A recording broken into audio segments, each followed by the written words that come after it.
tell me that if had been a group of Black Lives Matter protesting yesterday, they wouldn't have been treated very, very differently than the mob of thugs that stormed the Capitol.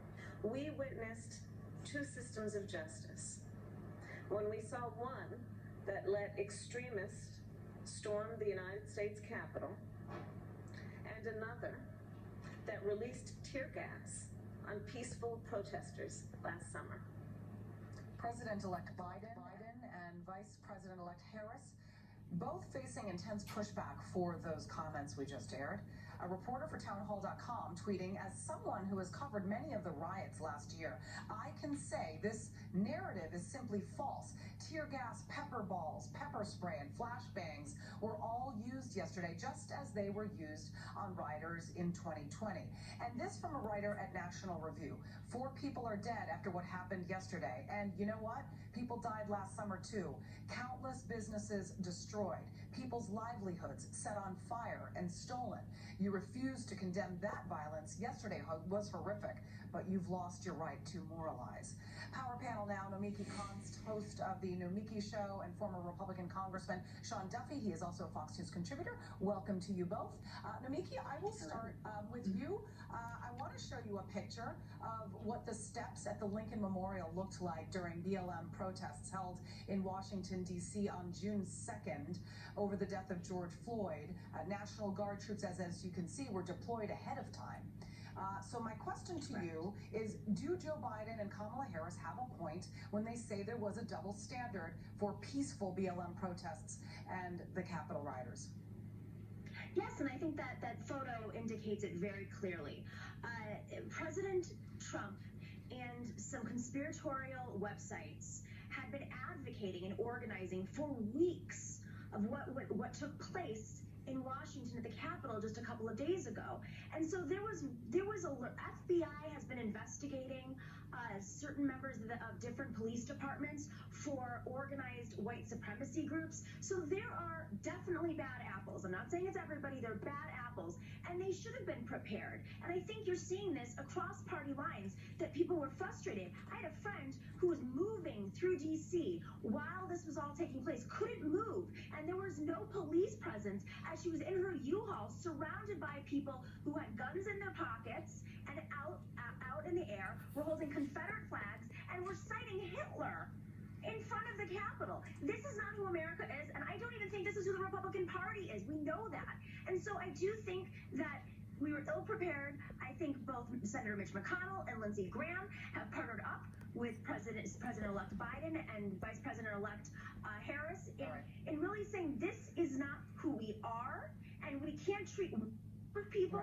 differently than another group of people when it comes to how our police forces defend our communities. And I think, at the end of the day, we really have to step up, have an investigation, and know where the line is drawn. Hold on a second. I want to play a montage of showing the media and Democrats reacting to the BLM protests, and then, Sean, I'll have you weigh in. That ain't right, what we're seeing right now in Minneapolis. What we're seing right there is frustration. Do not get it twisted and think that, oh, this is something that has never happened before, and this is so terrible. Should that be done by a commission or the city council, not a mob in the middle of the night throwing it into the harbor? People do what they do. Violence across the whole country. Do you disavow the violence from Antifa? That's a myth. Show me where it says that protests are supposed to be polite and peaceful. They're not going to let up, and they should not. Most of the protest, it is not generally speaking unruly, but fires have been started. Sean, what do you say to Joe Biden and Kamala Harris, who suggest law enforcement went easier on the pro-Trump protesters, and therefore the deaths at the Capitol Hill invasion were not prevented? I think they think we're stupid, that we don't remember what happened last summer. If you remember, in all of these cities across the country run by Democrat mayors, you had days of protests, days of riots, days of burning, days of beating people up, and those mayors actually told law enforcement to step back and let them burn and loot and riot in these cities. And then, you look to my own city in Wisconsin, Kenosha. That city burned for 3 days before Donald Trump forced Governor Evers to actually call in the National guard. And so even when you look at D.C. and all the rioting that happened there with BLM, what do Democrats do? Mayor Bowser erected a mural on a whole street, a massive mural to Black Lives Matter, and she set up a park, a plaza, to celebrate those rioters. The distinction here, Julie, is Republicans called out BLM rioters and those who attacked our Capitol because this kind of behavior is wrong. It's Democrats who supported Black Lives Matter, but actually come and say, well, now we're opposed to violence on the Capitol. We should be consistent with our analysis and philosophy. Why are you making this a partisan issue? With all due respect, Congressman, we have white supremacists who went and stormed your former office, right? Your former office, pulled out guns to take on lawmakers. That is quite different from millions of people organizing across the world for Black lives. Nomiki, did you condemn Black Lives Matter and all the violence that arose, especially the cops, unfortunately, that were victimized by rioters then? Did you protest that, just to go on the record? I stand with Black Lives Matter because it was a peaceful protest. People smashing cheesecake factories with instigators who have now been linked to Proud Boys. Let's be very clear. What they were doing, what millions of peaceful people were doing, showing up on the streets, was standing with Black lives who have been murdered right now. All right. That's all the time we have. Nomiki and Sean, we appreciate it. Thank you for your fair and balanced debate.